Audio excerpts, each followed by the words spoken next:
اور معذرت کے ساتھ ہم قرآن آنے کے بعد بھی گمراہی میں ہیں. اس کی وجہ ہے کہ ہم قرآن پڑھتے نہیں ہیں. اور قرآن اگر کوئی زیادہ سے زیادہ بھی جرأت کرتا ہے پڑھنے کی تو صرف تلاوت کرنے کی. ترجمہ اگر بات کی جائے تو علماء خود ہی روک دیتے ہیں کہ کہیں کوئی ترجمہ پڑھے گا تو وہ پھر ہمارے عقائد و نظریات کے خلاف باتیں کرنا شروع کر دے گا. پھر وہ کہتے ہیں جی ڈائریکٹ نہیں قرآن پڑھنا چاہیے، آپ کسی عالم سے پڑھیں. تو اس میں ان کو پھر الزامی جواب پھکی کے طور پہ اینٹی وینم دیتا ہوں کہ ہم ڈائریکٹ پڑھ بھی کوئی نہیں رہے. عام آدمی جو بیچارہ عربی نہیں جانتا وہ کیسے قرآن ڈائریکٹ ترجمے سے پڑھ رہا ہوتا ہے؟ اس کو ترجمہ کرنا ہی نہیں آتا.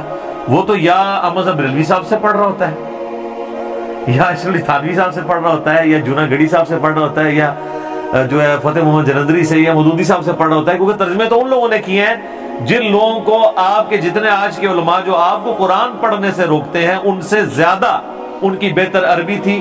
انہوں نے اس سے بہتر الفاظ کا چناؤ کر کے آپ کی اپنی نیٹو لینگویج اردو کے اندر ترجمہ کر دیا. اب اردو تو ہماری زبان ہے نا، اب کوئی یہ تو نہیں کہہ سکتا کہ اردو سیکھیں جا کے. تو اس میں بھی اگلی بات سن لیں. صحابہ کرام میں گنتی کے لوگ تھے جو عربی لکھنا پڑھنا جانتے تھے، صرف عربی وہ بولتے تھے کیونکہ ان کی نیٹو لینگویج تھی. تو وہ سن کے اپنی زبان میں بات سن کے ان کو اللہ نے ہدایت دے دی. تو آج کا مسلمان کم از کم اس حوالے سے ایک سٹیپ آگے ہے کہ وہ اردو پڑھ تو سکتا ہے نا. صحابہ کرام تو عربی پڑھ بھی نہیں سکتے تھے.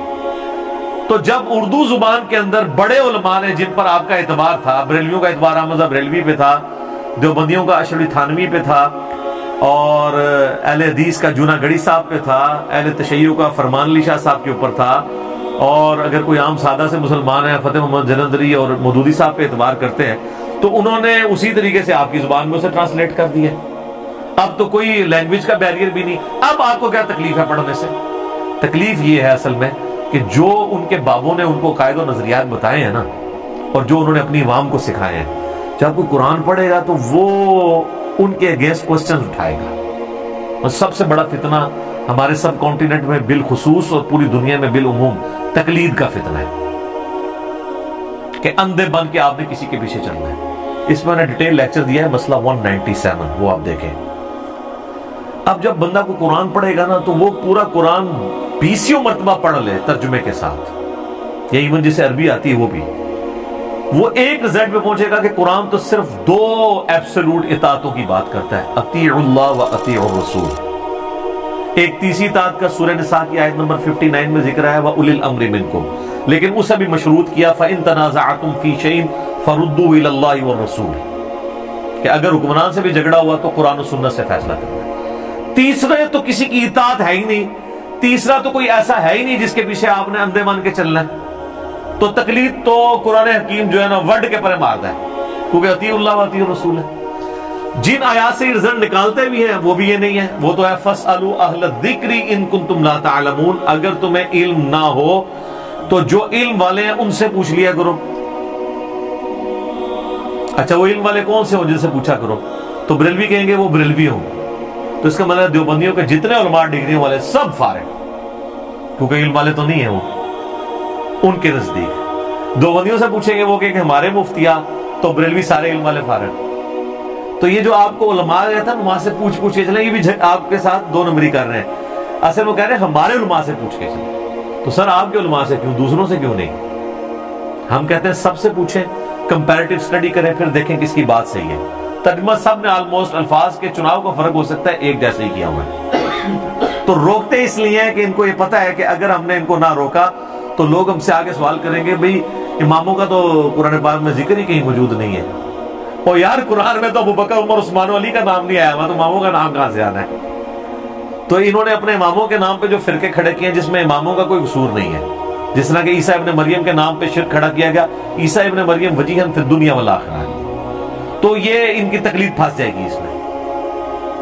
اچھا اس سے آگے ایک سٹیپ، یہ تو وہ بڑی موٹی چیز ہے. عقیدہ توحید کی اگر آپ بات کریں گے تو انہوں نے تو بابوں سے پکارنا، بابوں کو بیچ میں ڈالنا کیا ہوا ہے. وہ تو پہلے صفحے پہ ایاک نعبد و ایاک نستعین سے فارغ ہو جائے گی.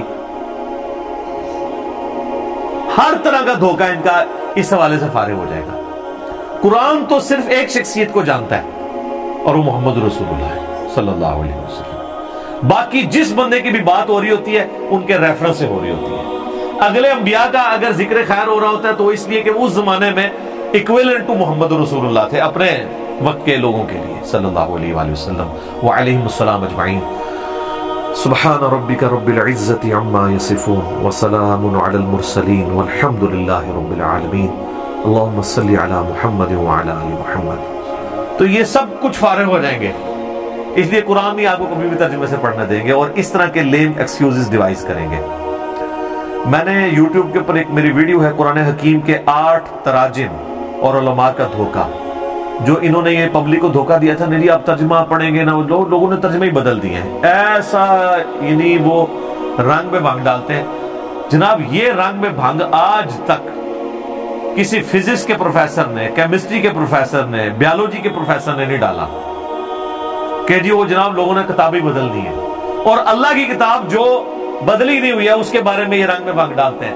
اچھا قرآن کے اگر ترجمے ہی بدل دیے ہیں تو اس کا مطلب قرآن کی بات تو ختم ہوگی. قرآن کا ترجمہ کہیں بھی اللہ کے فضل سے نہیں بدلا، قرآن کی تفسیر بدلی گئی ہے، اور قرآن اپنے عقائد کے اعتبار سے کسی تفسیر کا محتاج نہیں ہے. قرآن تو خود تفصیل کیا گیا، کتاب فصلت آیات، یہ وہ کتاب ہے جس کی کتاب کی آیات اللہ نے خود تفصیل سے بیان فرما دی ہے. تو اس میں نے قرآن حکیم کے 8 تراجم دکھائے تھے تمام مکاتب فکر کے، پھر ایک ایک فرقے میں بھی جو مختلف علماء نے کیے وہ بھی دکھائے تھے کہ یہ تو آپ کے آپس میں بھی نہیں ترجمے ملتے، لیکن مفہوم سب کا ایک ہے. کوئی بسم اللہ کا ترجمہ کر رہا ہے اللہ کے نام سے شروع، کوئی کرتا ہے شروع اللہ کے نام سے، کوئی کرتا ہے شروع کرتا ہوں اللہ کے نام سے. تو سر شیطان کے نام سے تو کسی نے نہیں شروع کیا، مفہوم تو سب کا ایک بن رہا ہے. پھر میں نے چیلنج کیا تھا اس کو تو چھوڑ دیں، آپ عام عربی جاننے والے جتنے علماء ہیں آپ کے بڑے بڑے جن کو آپ سمجھتے ہیں، 15 علماء کو بٹھائیں، ہم ان کو عربی کا ایک مضمون دیتے ہیں، 15 کے 15 کیا بالکل ایک طرح کے الفاظ کے چناؤ کے ساتھ اس کی مضمون کا ترجمہ کریں گے، اور یہ کبھی بھی نہیں ہو سکتا. آپ پی ایچ ڈی انگلش بٹھا لیں، اگر ایم فل انگلش بٹھا لیں 10، اور ان کو 10 کو ایک ہی ترجمہ دیں، ایک ہی انگریزی کا مضمون دیں ایک صفحے کا، اور ساروں کی نیٹو لینگویج اردو ہو، پاکستان میں آپ کو ہزاروں لوگ ایسے مل جائیں گے، اور ان کو اس کا ترجمہ کریں تو وہ بھی الفاظ ایک جیسے نہیں کریں گے، لیکن مفہوم سب کا ایک ہوگا. جب بھی ایک زبان دوسری زبان میں ٹرانسلیٹ ہوتی ہے کبھی بھی یہ نہیں ہو سکتا کہ آپ منوان 100% وہی چیز اس میں پروڈیوس کر سکیں، لیکن یہ پاسبل ہے کہ 100% مفہوم پروڈیوس کریں گے. اگر یہ بھی پاسبل نہ رہا تو یہ پھر کتاب جو ہے نا صرف عرب کے لوگوں کے لیے ہدایت ہوئی، باقی دنیا والوں کے لیے تو ہوئی نہیں، جو یہ بار بار کلیم کر رہی ہے وَمَا أَرْسَلْنَاكَ إِلَّا كَافَّةً لِلنَّاسِ بَشِيرًا وَنَذِيرًا. ساری انسانیت کے لیے کہاں سے ہو گیا پھر؟ دنیا میں ہزاروں زبانیں ہیں، تو اگر یہ صرف عربیوں کے لیے ہے، وہ عربی تو دنیا کا 5% بھی نہیں ہے آبادی کے اعتبار سے، 95% تو نان عرب لوگ ہیں. تو ان کے لیے یہ کتاب کس صورت میں ہوگی ہدایت؟ جب ان کی اپنی زبانوں میں جب اسے ٹرانسلیٹ کیا جائے تو اس کے مفہوم میں فرق نہ پڑے. اور یہ تو امپاسبل ہے کہ وہ لوگ زبانیں سیکھ لیں گے. یہ تو قرآن بھی خود کہہ رہا ہے کہ ہم نے تمہیں سورہ روم میں آتا ہے مختلف زبانوں میں بانٹا ہے، یہ اللہ تعالیٰ کی قدرت کی نشانی ہے. سورہ حجرات میں آتا ہے تمہیں قبائل میں اور خاندانوں میں بانٹ دیے تاکہ تمہاری پہچان ہو، یہ تو اللہ نے خود کیا ہوا ہے. اور یار یہ اتنا یونیورسل ٹروتھ ہے کہ صرف عربی میں قرآن ہی نازل ہوا ہوا ہے، قرآن کے سوا اور جو الہامی کتابیں وہ عربی میں نازل نہیں ہوئی ہیں، وہ اور زبانوں میں ہوئی ہیں. ہیبرو لینگویج میں نازل ہوئی ہوئی ہے تورات، آج بھی ہیبرو لینگویج بولی جاتی ہے. اسرائیل کی جو آفیشل لینگویج ہے ہیبرو ہے، وہاں پہ مسلمان بھی کرسچنز بھی جوز بھی تینوں رہتے ہیں، ہیبرو لینگویج بولتے ہیں، عبرانی زبان جسے ہم کہتے ہیں. تو عربی زبان کی ماں ہے وہ، عربی زبان اس سے نکلی ہے. تو جب اللہ تعالیٰ نے مختلف زبانوں میں پیغمبر بھیجے، وَإِن مِّن أُمَّةٍ إِلَّا خَلَا فِيهَا نَذِيرٌ، کوئی امت ایسی نہیں گزری جس میں ہم نے کوئی نہ کوئی ڈر سنانے والا نہ بھیجا ہوں. اور پھر دوسری طرف ہم کلیم کر رہے ہیں وَمَا أَرْسَلْنَاكَ إِلَّا رَحْمَةً لِّلْعَالَمِينَ. تو نبی علیہ السلام اگر سارے جہان والوں کے لیے رحمت ہیں، آپ علیہ السلام کی دعوت پوری انسانیت کے لیے ہے، تو یہ اس میں امپلائیڈ ہے کہ قرآن کی حفاظت دوسری زبانوں میں بھی جب کنورٹ ہوگا تو کوئی فرق نہیں پڑے گا. ایون یار جو غیر مسلموں نے بھی انگریزی میں ترجمے کیے یار فرق تو انہوں نے بھی نہیں ڈالا. دنیا میں آپ اس ماڈرن دور کے اندر کس طرح زبانوں میں فرق ڈال سکتے ہیں؟ آپ جناب گوگل میں آن لائن فری آپ کے پاس ٹرانسلیشن اویلیبل ہے، ایک طرف کوئی عربی کی عبارت ڈالیں، دنیا کی ہر مولوی کو تو زبانیں ہی 2-3 آتی ہیں، پنجابی آتی ہے، اردو آتی ہے، یا زیادہ عربی، وہ بھی خیر موٹی عربی نہیں آتی جو باریک ہے، موٹی موٹی آتی ہے. تو گوگل ہوتے ہزارہ زبانیں آندیاں نے، وہ فوراً آپ کا چور پکڑا جائے گا، ادھر ڈالیں وہ آپ کو بالمفہوم ترجمہ کر کے بتا دے گا، اور فری ایک پیسے بھی نہیں لے گا۔ تو یہ دھوکہ ان لوگوں نے دیا، اور جبکہ قرآن دیکھیں کہ پورا سینٹرڈ اراؤنڈ قرآن کی دعوت کے۔ صحیح مسلم میں حدیث ہے، سیدنا عمر فاروق رضی اللہ تعالیٰ عنہ کہتے ہیں کہ میں نے خود نبی علیہ السلام سے یہ بات سنی تھی کہ اللہ تعالیٰ اس کتاب کی وجہ سے قوموں کو عروج دے گا، اور اس کتاب کی وجہ سے قوموں کو ذلیل و خوار کرے گا، چھوڑنے میں۔ تو ڈاکٹر اقبال نے کہا ہے، وہ ان کا شعر ہے نا جواب شکوہ میں، وہ زمانے میں معزز تھے مسلمان ہو کر، اور تم خوار ہوئے تارک قرآن ہو کر۔ تو نبی علیہ السلام کے اس معجزے سے ان لوگوں نے دور کر دیا۔ قرآن پڑھنے کے بعد آپ کے عقیدے کی ایسی اصلاح ہو جائے گی کہ آپ کو تمام مقادب فکر کی جو 2 نمبری ہے نا وہ بالکل کرسٹل کلیئر ہو جائیں گی، اور اس سے بڑھ کر یہ کہ آپ اسی فرقے کا ترجمہ پڑھ لینا، اس فرقے کی خرابیاں بھی تم پہ کھل جائیں گی۔ تو میں نے وہ جو پچھلی دفعہ بتایا تھا، اعلیٰ حضرت نے جو شاہد کا ترجمہ حاضر و ناظر کیا ہے، تو سورہ البقرہ کی آیت نمبر 142 کے اندر تو انہوں نے ترجمہ انہوں نے بھی ٹھیک کر دیا۔ گواہ حاضر و ناظر نہیں کیا، پوری امت کو گواہ ماننا پڑنا تھا حاضر و ناظر کے کانٹیکسٹ میں۔ تو اللہ تعالیٰ نے اس کتاب کی حفاظت کی ہے۔